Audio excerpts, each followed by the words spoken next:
Hey everyone, want to do a quick video on one of my favorite leaders, Arlong, and a deck that I got top 5 with in a 64-person tournament hosted by Eggman not too long ago. This tournament was post-ban, so Whitebeard was not allowed, but pre-starter deck 10 release, so we didn't see any of the new starter deck 10 leaders. I went 4-1 with this deck. I've been playing Arlong since OP03. I've gotten a couple of top 128s with him, gotten top 4 in 64-man tournaments before, so he's definitely a leader I'm super familiar with. And I wanted to, go over the deck I used then and then talk about what I think this leader will look like in OP05 and how viable he is, as well as a couple of example matches I'm going to run through on the sim later for you guys. So right off the bat, you can kind of see here I'm using the Big Mom package. So want to, get this Charlotte Pudding Searcher on the board and really look for a majority of the cards in my deck. I have really designed this to be a very aggressive build of Arlong. I know a lot of folks like the East Blue package mostly, just because of the ability to rest things and kind of take over the board. But I've found that the leader had a lot more success in OP04, especially post ban when he just kind of went face all the time and ignored blockers, ignored the board, except for kind of resources that generated free value like Sentimaru or maybe even Nami to some degree. And so I'm running the Big Mom package, so lots of triggers, Parasparrow, Cracker, Smoothie, Sanji.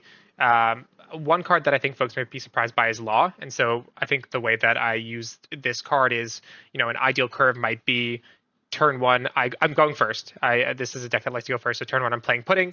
On my 3-down turn, I play Cracker, and then on my 5-down turn, I swing with Cracker without Dawn under him, which people get kind of surprised by. I swing with Leader, and then I would play Law to pick up that Pudding, and then put down a Peckham's or a Parasparrow, or something like that. The Law also kind of allows you to pick up your Kurobis, so you can use a Kurobi to rest, get past the blocker, and then pick it up with your Law, and then use that kind of combo again the next turn. So he's a really, really nice mid-game card that allows you to kind of recycle your resources and also develop your board pretty aggressively. When I play this deck, I very happily swing 5k with Sanji, with Cracker, with Smoothie without using effects. I think folks kind of are sometimes hesitant to use these cards, especially Sanji, because he's a blocker. But I think kind of Arlong's power comes from his ability to just fill his board very, very quickly off life and with his ability and just keep attacking every single time because either the opponent loses or they start discarding a lot of cards from their hands to stop those attacks. And then for the top end, I ran 2 categories just to kind of deal with 7-drop Luffy from both Film Kid and from Rebecca, and then and really anything else that was just kind of troublesome. And then Yamato. So as I got into the late game, especially against like Purple Green Doflamingo, it was nice to kind of have that Yamato remove a body, heal 1. But as you kind of see when I go into OP05, I've altered the structure of this deck a little bit. And lastly, I ran Heavenly Fire, which lets me put a 3-cost or less onto my opponent's life, either the top or the bottom. So this was a really nice way to kind of get rid of Sentimaru or Nami and just prevent my opponent from getting free value from cards like that without having to attack into them. The trigger is also really nice. It lets you place any card you want from your hand onto the top of your life after you pick up a life. So you can kind of stack your life the way you want out of your hand, similar to how the Big Mom leader does. And so that was the list I used in this OPO, I guess 4.1 is what folks are calling it. Here's how I think Arlong might look in OPO5. So this is what I think Arlong will look like in OPO5. Couple of kind of changes that might jump out to you right away. I've removed the Yamatos. I feel like Arlong is a deck that doesn't really need the top end. He doesn't have a super clear one. I think there's a lot of great choices like Yamato, like the 10-cost Dofi, and more of the 8-drop Katakuri. But at the end of the day, like Arlong does really, really well in the early to mid game. And so being able to add cards that help you finish the game faster has been more successful for me than putting in cards that help me survive those later game stages, because a lot of the time you lose those later game stages anyways. So I removed that. I left the Katakuris just because Katakuri lets you put blockers back in your life. It lets you disable like big threats like the 7-drop Kid that is added in the starter deck 10. So he's like a nice kind of versatile resource to keep pressure or just kind of give you like one more turn just to finish the game. And so that's why I left him in there at 2. But other than that, the Yamatos are gone. And so for the most part, this list is a little similar to my OP04 list. Still Big Bob Engine, still have your puddings, your Parasparrows, your Cracker, your Sanji. The big OP05 edition is Ohm. So Ohm is a 4-cost character that is 5,000 power, but gets plus 1,000 if you are 2 life or less, which as Arlong is a lot of the game. So a really nice stat line there that also lets you look at 5 cards from the top of your deck, reveal up to 1 Holly, and add it to your hand. Then place the rest at the bottom of your deck, and then you could play that Holly from your hand. So if you have one in your hand, you'll always get to be able to play it for the price of Ohm. If you don't, you might get lucky, you pull it off the top 5. But either way, it's a really nice card. Either it plays essentially as 6k vanilla, or it lets you play a 6k vanilla and a 5k vanilla, which is what Holy is, for the 4-cost on. So just kind of another way to go wide, which really sticks to the theme in this Arlong build, very similar to kind of the OP04.1. And going wide is still very good in the next set. When you kind of think about like Sakazuki, who has a lot of removal, you want to just get attacks on board. So the more attacks you have, the less likely he'll be able to kind of whittle away all your resources before you're able to finish the game. And then beyond that, I've brought Django up to 4 and Kurobi up to 4. So Django's really good in a removal heavy meta like against Sakazuki, because you'll always have something to do with him. You could just swing 7k twice, and that's not bad because you establish a 6k body, you get 2 7k swings in. So even if you have nothing else, you have 2 swings, which is just really nice. Also, Django can buff himself. So if you establish a Django 1 turn, you now have a 6k vanilla that you can use Django's ability with. So that's just kind of like a nice added effect if you happen to have 2 or 3 in hand. Kurobi's at 4 just because he's honestly amazing. He's great off trigger. He's great in your hand. Getting past blockers is really important. So he just wins games. The more you can see him, the better. It's always good to kind of hold one in your hand till the very end, just in case, because you never know. A lot of times people will just play 2 blockers on their last turn, and Kurobi is kind of the difference maker of a win or a loss. So I almost never counter out with him unless I have multiple copies of him in my hand.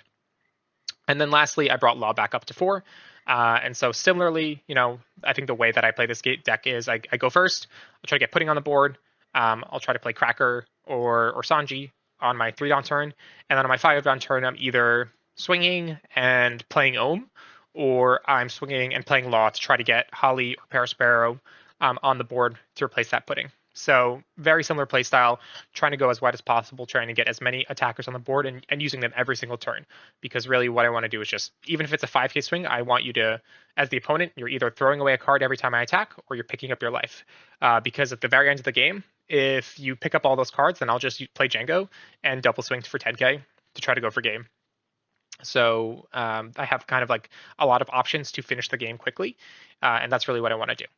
So this is kind of the list that I'm playing around with. Might make some tweaks. I've sometimes found that maybe it's hard to figure out if I want to play Law or Ohm on that 5-down turn. So could be some room to kind of adjust some of these ratios. But overall, the list has been performing really well into a lot of the main matchups like Purple Luffy, Sakazuki, and other cards or other leaders that are expected to be popular in the next set here in the Western meta. Let's jump into a couple of matches on the sim. I'm going to show you how the deck works and show you why I think this is still a viable leader, definitely in your locals, if not to some degree in the competitive scene. So let's jump right in and see how that goes. Okay, so this matchup is going to be against Sakazuki.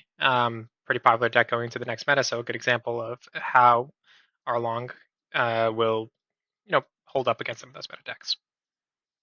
We got first, which I think is good. I think you really just want to finish this game as soon as you possibly can to avoid Sakazuki just kind of whittling away all your resources. So let's do this to play our Parasparrow in that first turn.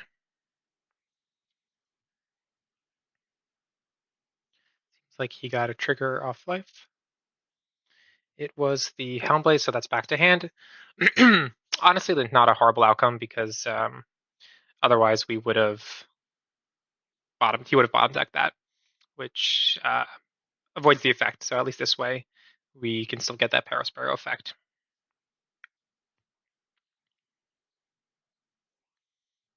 Ohm would be a really nice top deck. So we can play 2 cards, but let's see what happens. Yep, there it is. Let's go for 6k.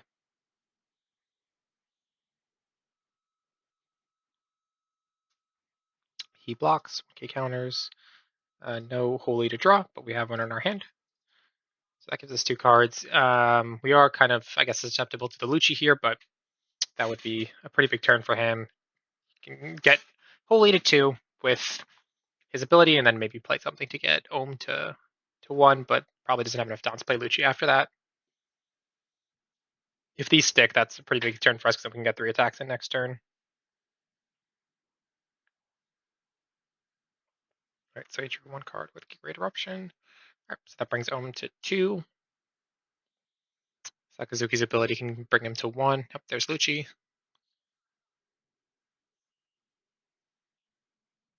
All right, so he wasn't able to get rid of both of them, just one.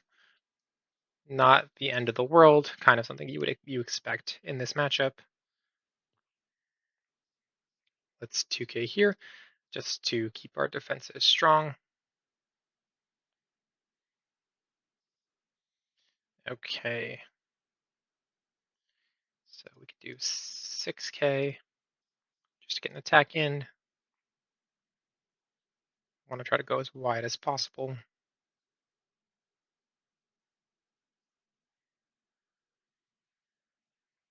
Maybe a second trigger. Yep, wow, 2 back-to-back. He's having a good game. Can't really do anything about that, just got to play it out. But we're getting another attack in, which is good for us. He doesn't have that many cards in hand. He still has the 1 blocker, which we want to get rid of as soon as possible, but he is running low on resources. I think the kind of downside of playing this trigger is that you don't get the benefit of actually buffing a character or a leader, and so he could be really much more aggressive if he just used this effect to act as kind of a starting point for his removal. So cost reduction and then buff something, and then he's really just swinging for 8k or 6k if you used it on brand new. All right, 3,000 worlds on the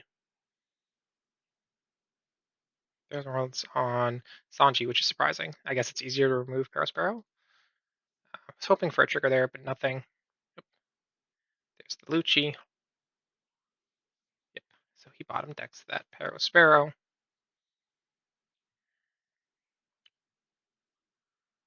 Oh, this is not a bottom deck. This is destruction. Yeah, I think he should have done that in the opposite order, but maybe he couldn't get Sanji did too. Anyway, let's get Cracker.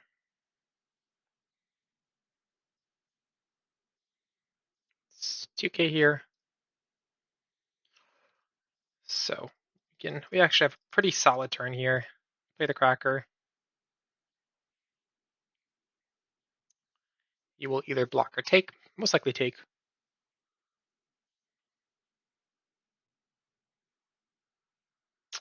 Could block and use a 2k to keep some cards in hand. He's really low. So if we can just stick a board and get 2 or 3 attacks in, we pretty much win. And we have Kurobi to help with us, and so a Django would just be kind of devastating for him at this point because we can double attack with our leader and use Kurobi to get past the single blocker he has. Sparrow. This is really great. So then this is kind of why we run the law. That's, I think, a very powerful turn. We played Cracker, we played Pudding to draw a card, and then we use Law to get Parasparrow out. So now we have a 5k, 6k, and a 3k. The Kuzan. I think that pretty much loses him the game, actually, because, yeah, I think he's done. Because he can't do any additional removal this turn. So really all he can do is swing in. He doesn't know I have Kurobis. Now I have 3 attacks on him. I think you see this a lot with people who play meta decks like Sakazuki or Katakuri. A little bit of an over reliance on the 10 drop. Play it at the wrong time and it just kind of loses you the game. So we play the Kurobi, rest the Porcelino.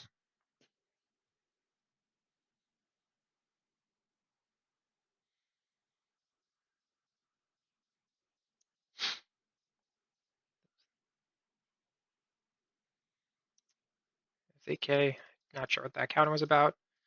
And then finish it with Parasparrow. Yep, and that is how Arlong does it. He wants a rematch. I will probably switch over to another match to give you an example of a different matchup. And so let's see what else we can find. Red, purple, Luffy. All right, let's keep this hand. I think it's not the best hand because we don't have like a crack or anything, but hoping to get it off Pudding. There we go. Parasparrow. It's perfect. This matchup is pretty straightforward, just kind of similar to Whitebeard. You want to attack every turn as much as you can.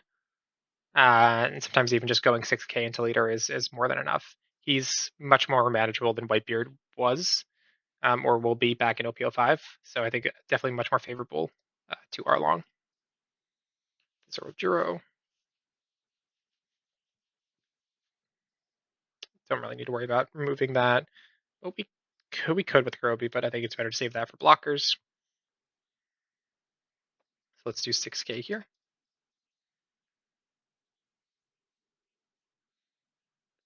And then let's swing 8k, play the Sanji. Okay, so he's taking all of these, I guess, trying to build up a big hand, and then he will put some blockers up, probably get that 7-drop kid out. So want to try to finish this before all that happens. Let's force a second attack into the Parasparrow. Oop, a Zoro, Rush Zoro. Didn't expect that. Oh, interesting. Okay. Um, let's take a Sanji. Oh, we cannot take Sanji, right? Let's take the 2k. We're still at 4 life. We're going to go down to 3, so not super concerned here. And then we get another 2k. Okay. Get the pudding for Sanji. Why not? It's good. So I could do 7 and then 8. Play the Sanji. Let's do that. I think this match is pretty heavily favored to us at this moment. If he takes this, I think it pretty much guarantees we win because he'll likely play some blockers. Yeah, okay. So he's still in it. If he were to take that life, he probably would have spent this turn playing blockers, and that's what we have Crow before. So he's now, still a lot of room to lose the game. He's at 10 Dawn. He can play a lot of powerful things like the Kaido, and maybe plays the 10-drop Luffy from starter 10. There's a lot of options. Could also play the new 10-drop Gear 5 Luffy. It comes out in OP05. Give him that. I suspect he'll play at least one blocker. A trigger off life would be really meaningful here, but so far nothing. Could be risky to take this, but okay, that's perfect. That's what we want to see. And then I'm guessing he'll play the he's running a very heavy Straw Hat package. I really suspected a blocker there, maybe the 4-drop Law from starter 10, or some other blocker. And then we know he has a Jet Gatling, and he left 2 Dawn up. Okay. Well, let's do a quick 6k. He's only got 5 cards in hand, so this is where the 6ks are really useful. Yep.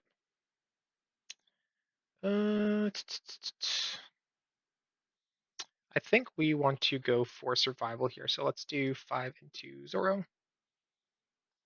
Let's do 5 into Zoro. Let's play the Katakari, put him on top of our life, and just make sure we're well positioned to win the next turn, if not this one. There's that 10-drop Luffy, so he gets 2 turns here.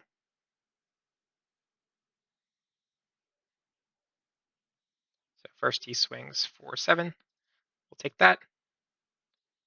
Player blocker. There's a second turn. He's at 4 Dawn. 5 Dawn with his ability. Plays the Zoro.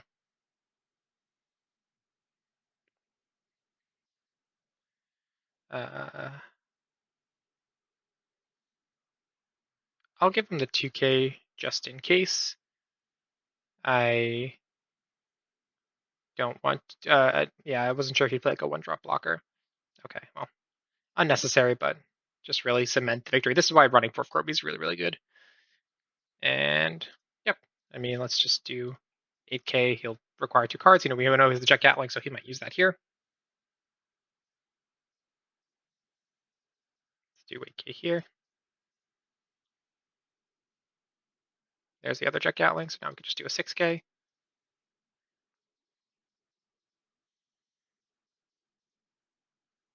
Right, and that's Arlong in a nutshell. This guy also wants a rematch.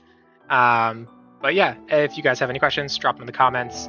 If you have thoughts on the deck, please let me know. Would love to hear them. Definitely a lot of ways to build him, but this is what I'm going with for now. And hope you guys have a chance to try it out at locals.